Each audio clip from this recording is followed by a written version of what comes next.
Halo teman-teman, kembali di channel kita.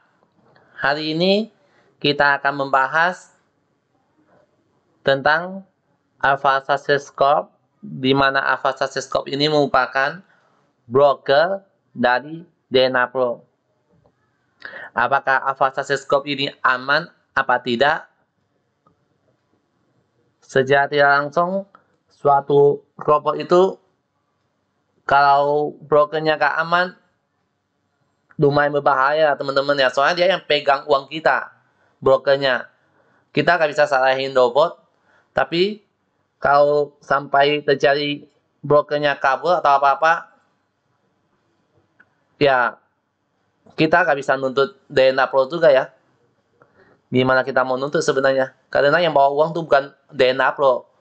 DNA Pro itu cuma memfasilitasi robot, dan yang memegang uang kita itu broker. Nama brokernya Alpha Success Corp. Nah, menjadi sangat penting bagi kita untuk mengetahui siapa sebenarnya Alpha Success Corp ini. Oke, teman-teman. Sekarang kita akan mulai mengecek siapa sebenarnya Alpha Success Corp ini. Kita langsung menuju ke TKP. Kita masuk ke WikiFX. Di sini sudah kelihatan ya, teman-teman, Alpha Success Corp ya. Dia lumayan populer, teman-teman. Dari tingkat kepopuleran, tingkat peringkat paling populer ya nomor 1. Kita langsung klik aja. Di sini Alpha Success Corp itu mendapatkan skor 6,35 di WikiFX. Artinya apa? Artinya sebenarnya perusahaan kalau dia ada skornya itu bagus, lumayan bagus. Cuma yang jadi pertanyaan kita, dari mana 6,35 ini dia dapat? Itu harus kita tahu. Ketika kita mengecek di WikiFX ini, kita jangan hanya berpatokan pada skor. Kita harus mengetahui mengapa Alpha Success Corp ini bisa dapat skor segini. Nah, saya akan jelasin di sini mengapa Alpha Success Corp ini bisa dapat skor segitu. Skor ini didapat dari 5 hal ini, teman-teman. Lisensi, manajemen risiko, indeks perangkat lunak, bisnis, dan terregulasi apa enggak. Jadi di sini kita bisa ketahui ya, yang paling tinggi dari skor di sini ternyata manajemen risiko dan lisensi serta regulasi. Kita jelasin salah satu. Lisensi. Lisensi ini berarti dia punya PT. PT-nya berdiri kapan? Ternyata PT-nya itu dari Alpha Success Corp ini berdiri dari tahun 1-2 tahun. Perkiraan doang 1-2 tahun. Ntar kita akan ngecek sebenarnya berapa tahun Alpha Success Corp ini. Intinya dia udah punya lisensi, artinya udah punya izin perusahaan lah ya. Oke, itu kita lewatin. Yang namanya dia punya begini harus punya izin. Oke, itu udah oke, gak masalah.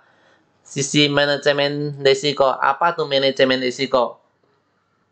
Manajemen risikonya skornya sangat tinggi, teman-teman. Tapi itu didapat dari mana? Ternyata manajemen risiko itu adalah salah satu paket marketing dari WikiFX, teman-teman. Ini bisa dapat skor 8,22 ini sangat tinggi. Artinya, kenapa bisa dapat begini? Manajemen risiko itu skornya tinggi, cara dapatnya itu gimana? Jadi dalam penjelasannya, apabila sebuah perusahaan mau bekerja sama dengan WikiFX, maka manajemen risiko mereka akan tinggi. Bekerja sama dalam hal apa? Jadi WikiFX ini kan sebuah tempat, ibaratnya mereka bikin WikiFX ini kan sebuah perusahaan itu harus ada income kan, harus ada pemasukan, pendapatan. Mereka dapat pendapatan itu dari mana? Mereka dapat pendapatan itu dari klien. Klien mereka ya siapa? Ya broker. Broker itu harus membayar mereka.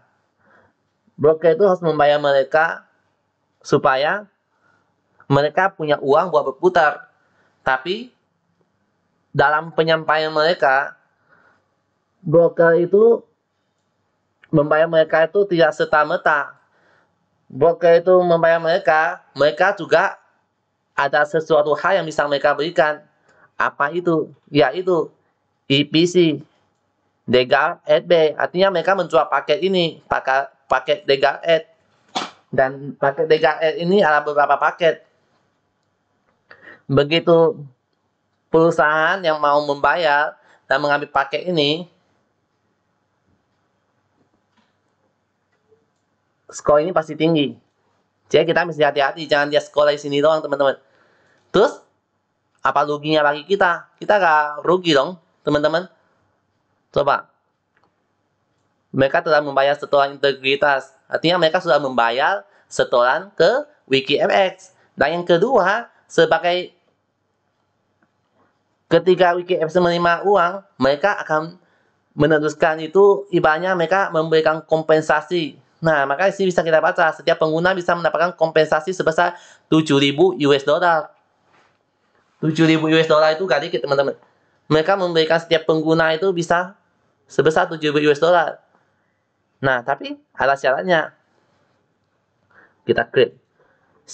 Anda harus unduh aplikasi WikiFX untuk bisa mendapatkan jaminan. Nah, teman-teman harus download WikiFX di HP masing-masing untuk bisa mendapatkan kompensasi ini. Dan saya akan tunjukin nih teman-teman nih lewat HP. Saya tampilin di sini. Nah, di sini teman-teman kita buka aplikasi WikiFX lewat HP. Terus kita akan ngeklaim, coba aku tunjukin ya, Avast Scope kita buka. Oke. Nah, kita akan ngeklaim. Jadi teman-teman jangan menunggu sampai Avast Scope ini tutup baru teman-teman klaim. Kenapa?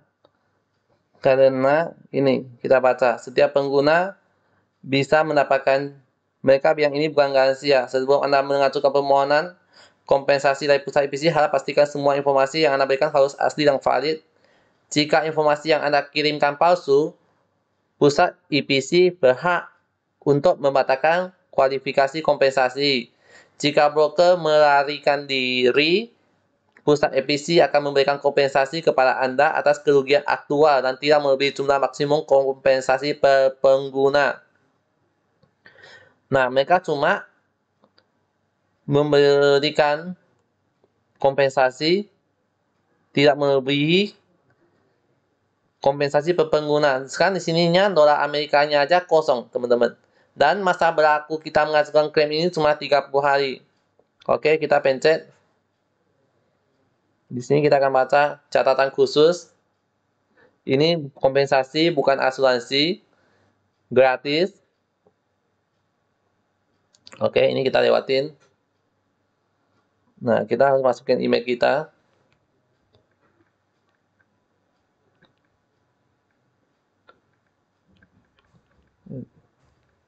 Kita masukin, teman-teman. Kita masukin akun transaksi kita. Akun transaksi saya, bentar ya, saya cek sebentar.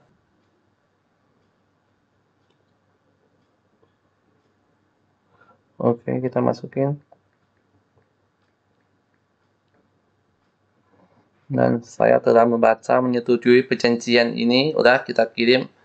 Kita teman-teman baca ya. Pemberitahuan batas kompensasi yang berpartisipasi telah tercapai. Artinya kita sudah tidak bisa mengajukan kompensasi, teman-teman. Karena kenapa? Batas kompensasi buat kita sudah habis. Artinya jumlahnya sangat terbatas yang mereka itu kompensasi. Dan setiap kali kita mengajukan kompensasi, kompensasi itu cuma bertahan 30 hari. Lewat itu kita sudah tidak bisa mengajukan klaim lagi. Jadi intinya ini kesempatan kita untuk ngeklaim ini sangat tipis, teman-teman. Oke, jadi ya udah kita lewatin ini. Ini sebenarnya dibaca emang enak. Dan saran bagi saya, teman-teman kalau bisa langsung download WikiFX dan masukin data, itu sangat gampang. Ntar saya bikin video cara ngajukan klaim seperti tadi, supaya jangan sampai teman-teman udah kejadian bahwa teman-teman mau ngeklaim. Kenyataannya sekarang ini kita mau ngeklaim aja gak bisa, teman-teman. Apalagi entah kalau perusahaannya terjadi masalah. Oke, kita lanjut lagi. Ternyata 6,35 ini didapat karena ini nih, mereka memberikan setelah integritas, dan dari situ mereka mendapatkan regulasi di ini, di NFA.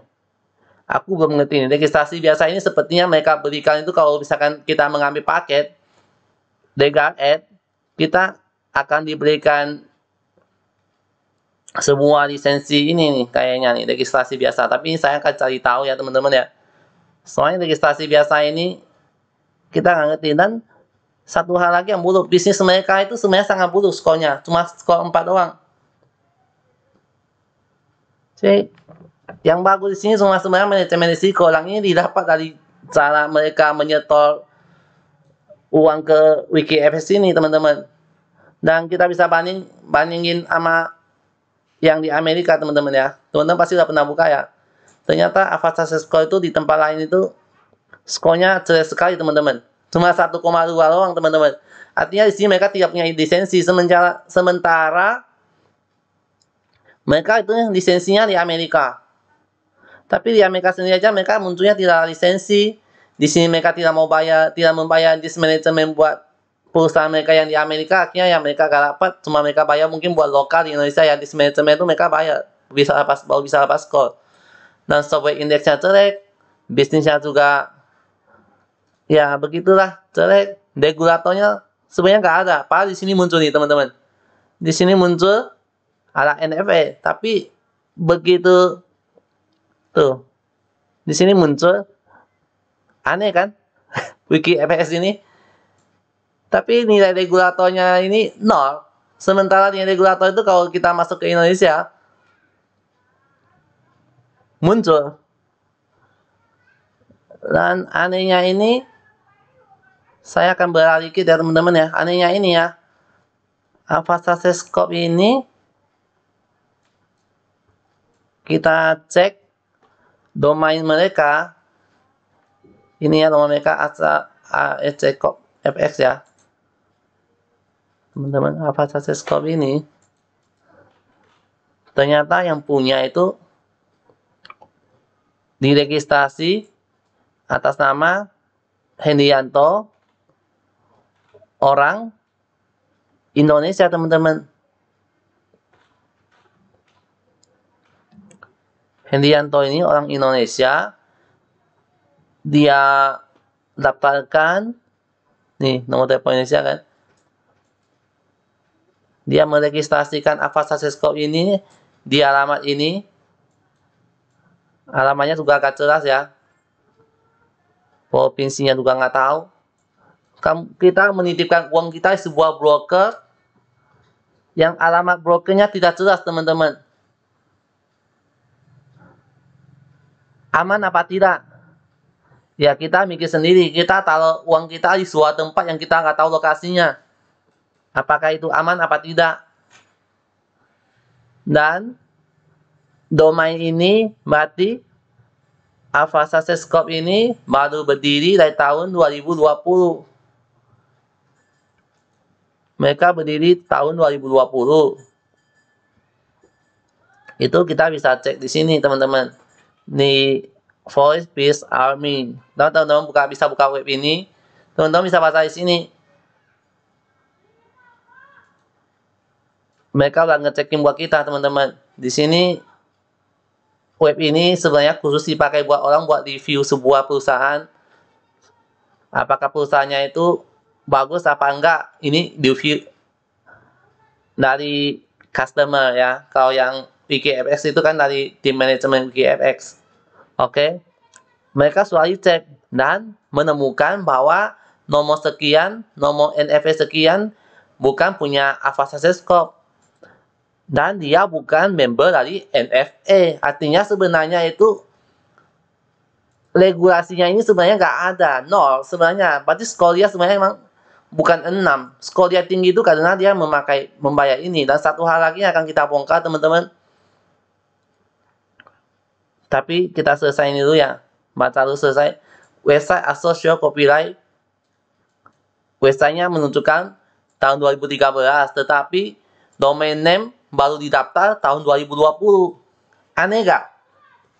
Kita menaruh duit kita di sebuah broker yang tidak mencantumkan kenyataan. Domainnya aja baru ada tahun 2020. Dan robot sendiri aja baru berjalan tahun 2020. Artinya apa? Domain, ya tadi kita bahas, robot ini menaruh uang kita itu sebuah broker yang baru dibangun. Apakah aman apa tidak? Kita bisa mikir sendiri. Logika kan kita udah mikir. Uang kita tahu sebuah perusahaan yang baru didirikan tahun 2020. Artinya perusahaan itu baru 1 tahun dan kita menaruh uang kita di situ. Nah, teman-teman, satu hal lagi, kita akan mengecek sebenarnya DNA Pro ini mulai beroperasi dari kapan sih? Kita coba search di Google ya, performa trading DNA Pro ini langsung di Facebook nih. Apa aja ya, kita cek satu persatu.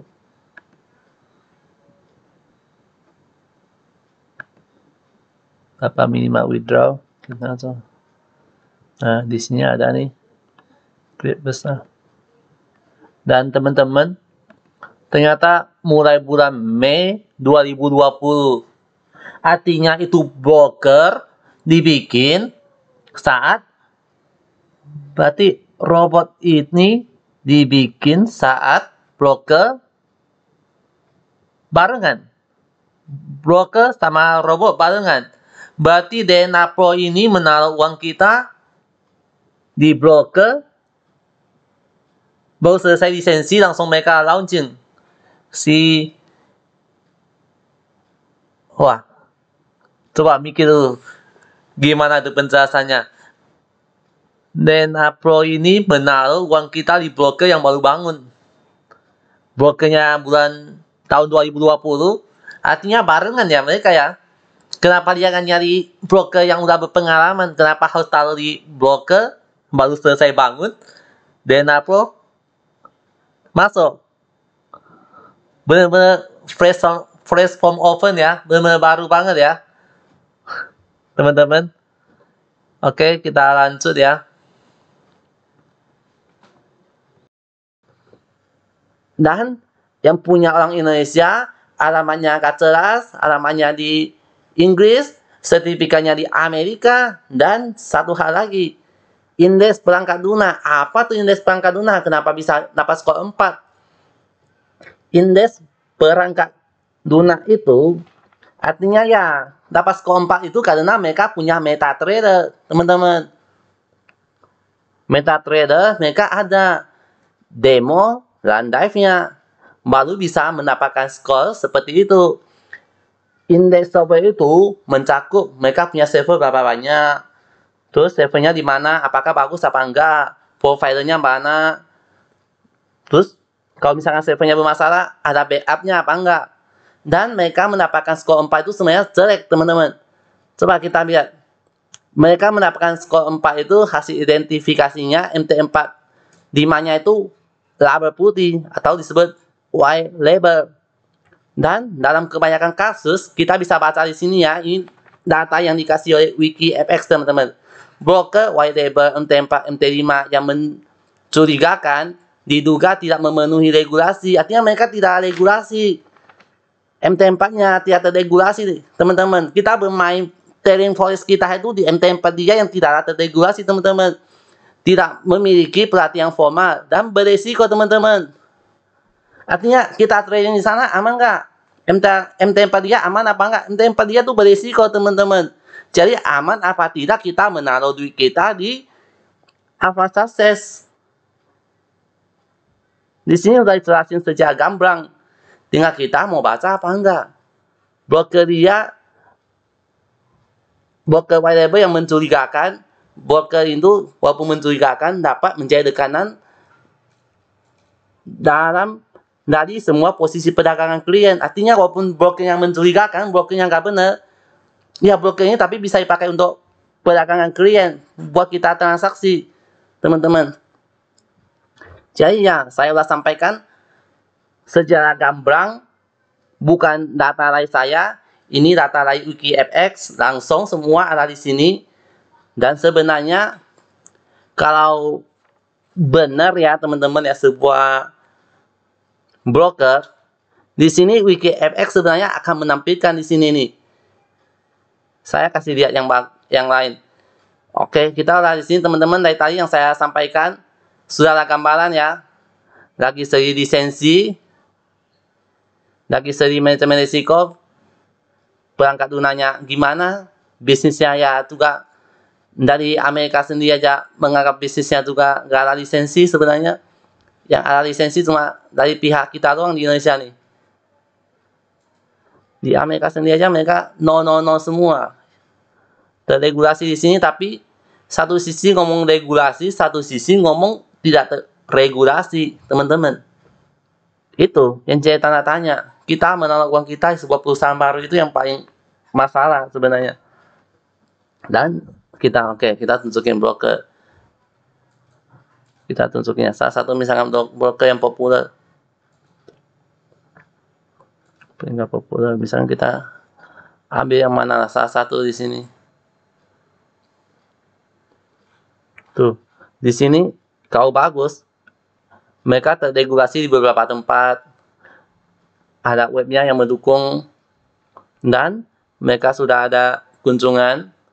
Nah, ini juga membayar mereka biar bisa dapat IPC 3S, tapi kan mereka didukung sama bisnisnya, oke, regulasinya tinggi, indeks perangkat lunanya juga aman, bukan perangkat lunak, terus tahun berdirinya juga bukan baru, dan mereka sebenarnya harusnya data ini udah ada nih teman-teman. Kalau suatu MetaTrader software kita bagus, di sini mereka udah ada data rekam jejaknya semua di sini,